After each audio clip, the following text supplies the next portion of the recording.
We will be live once again for the Cowboys versus Seahawks game, a watch party. The first preseason watch party was the best preseason watch party in company history. Thank you all so much for that. It's going to be a late night game. I hope you guys stay up. Make sure you're subscribed right here to the Cowboys Report. It is a preseason Week 2 matchup. We'll preview it, what to watch for here. The Cowboys on the road against Seattle. Can't wait to post that Dak Prescott playoff highlight against Seattle. It was one of my favorite memories of recent Cowboys memory. Not that there's been too many to be super hyped about there. Dallas on the road. We'll see who plays for Seattle. That's still a bit uncertain as we sit here filming this early in the week. But I would expect once again the Cowboys to prefer rust over risk, meaning, yes, if you don't play your key offensive players, your top guys, they might be rusty for a half or even longer than that for a little bit in the first game. That's also, I believe, the bubble wrap approach is more valuable than, well, we put out the quarterback when we were playing one starting lineman and he got a concussion. Like, I don't want to have that risk. So I think that is the right route for the Cowboys. Frankly, if you were to power rank like their top 30 players, I think a handful of them would have been out there. It was Jake Ferguson I thought played really well back in Week 1. Damone Clark played. I thought he was pretty impressive, relatively speaking. Deron Bland was in a tough matchup, got some good reps against like Calvin Ridley. Osa Odighizuwa played like a handful of reps there. Dante Fowler played a decent amount because they needed bodies for edge rushers. Those are your best guys out there. Notice they were kind of all defensive players, young defensive players. I think we'll see more of the same this week where it'll be a lot of Cooper Rush, a lot of Will Grier, probably all backups on the offensive line. Maybe another starter gets to play some, but it's going to be a backup-focused affair for the Dallas Cowboys.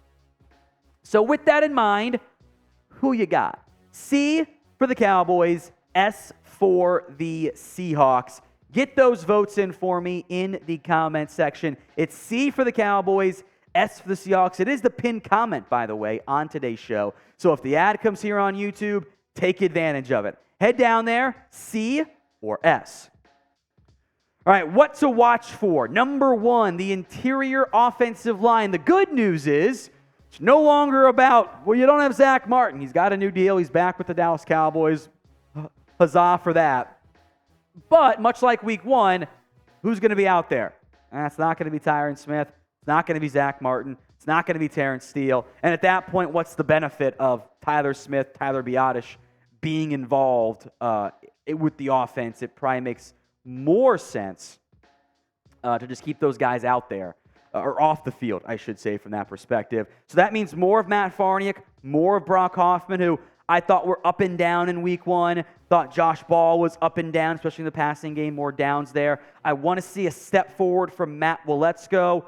We will see if Chuma Edoga is healthy. Hopefully, I'd like to see him out there a little bit. Maybe some more TJ Bass. Earl Bostic was okay. Alex Taylor was fine. I thought Awesome Richards actually played pretty damn well for the Dallas Cowboys, relatively speaking. Kind of got with some second tackle and guard reps. So I want to see more of those guys. And being able to see how they do in the rewatch, the condensed versions, etc., does matter as well. Now, you can bet on this game by going to chatsports.com/bet. That takes you right into the BetUS site. When you use promo code Cowboys125, they will give you a 125% deposit bonus. So $100 down, boom, an extra $125 for free. That's chatsports.com/bet. Promo code Cowboys125. The early odds, which again are subject to change, Seattle's a 5.5-point favorite in a preseason game. I don't mind taking the Cowboys plus 5.5. I mean, they'll be competitive, as I think we saw last week. If it hadn't been for the Nathan Rourke miracle score, maybe Dallas does win that game. Over-under is again low, 38.5. You want to bet on the preseason? Do it with our sportsbook partner, chatsports.com/bet. Promo code Cowboys125 for a 125% deposit bonus with BetUS.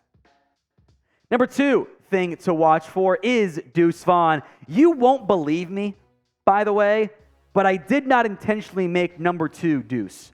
I realized that in the moment, but that's perfect. I was very impressed by Deuce Vaughn in his first appearance as a member of the Cowboys. 8 carries, 50 yards, couple nice forced missed tackles, 6.3 average, 1 touchdown as well. I really thought that was a very quality performance out of Deuce Vaughn. He had a great catch that should have been a score before the eventual rushing touchdown too. I thought Deuce Vaughn was the best running back on the field for Dallas because Pollard, of course, did not play. He is in a battle for the true RB2 role. And I think, again, pass protection will matter. Also, just run the swing pass, run the angle route, and you're fine. Dowdle, I think, is your better pass protector than Malik Davis. Dowdle had a nice catch and run, but also had the bad fumble. I was underwhelmed by Malik Davis in a small sample size in that game. This is a battle. Hunt Lipke is behind those 3 guys right now. So pick an RB2. DV for Deuce Vaughn, RD for Rico Dowdle, or MD for Malik Davis.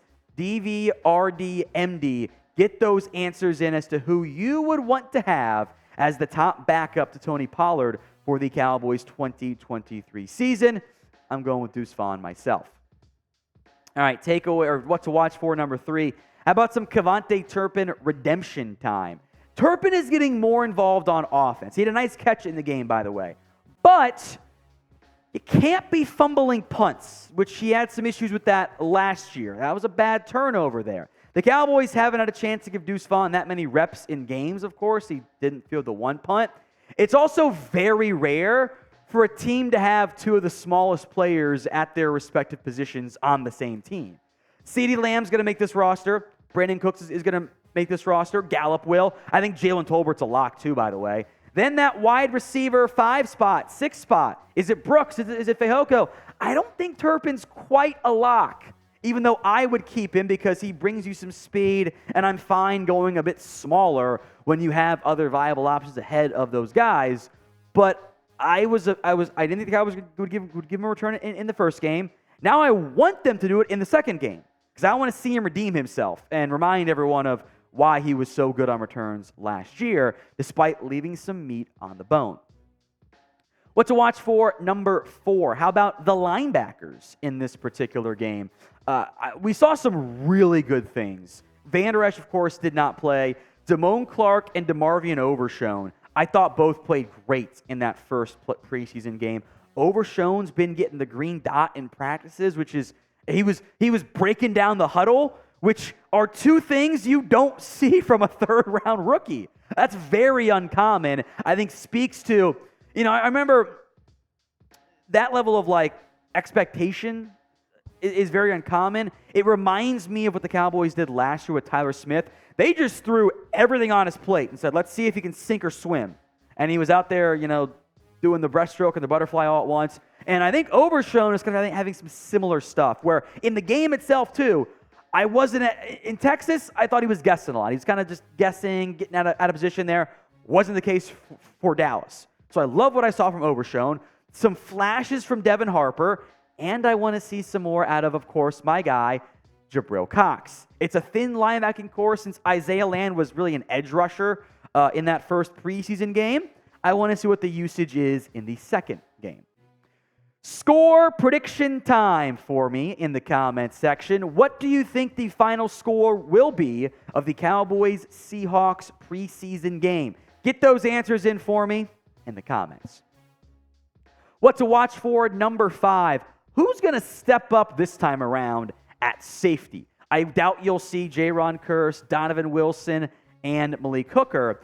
And this might sound like hyperbole, but I cannot recall a time in which the Cowboys safety room was as good and as deep as it is right now. You've got 7 players who I think are legitimately worthy of a roster spot or at least a priority practice squad spot. Now, I don't really remember some of your prime Darren Woodson years, like the way, way, way back when he first joined. But even then, I think the 2, 3, 4 spots weren't the same. Love your top 3. In the game against the Jags, your other 4 safeties. Marquise Bell had 10 tackles.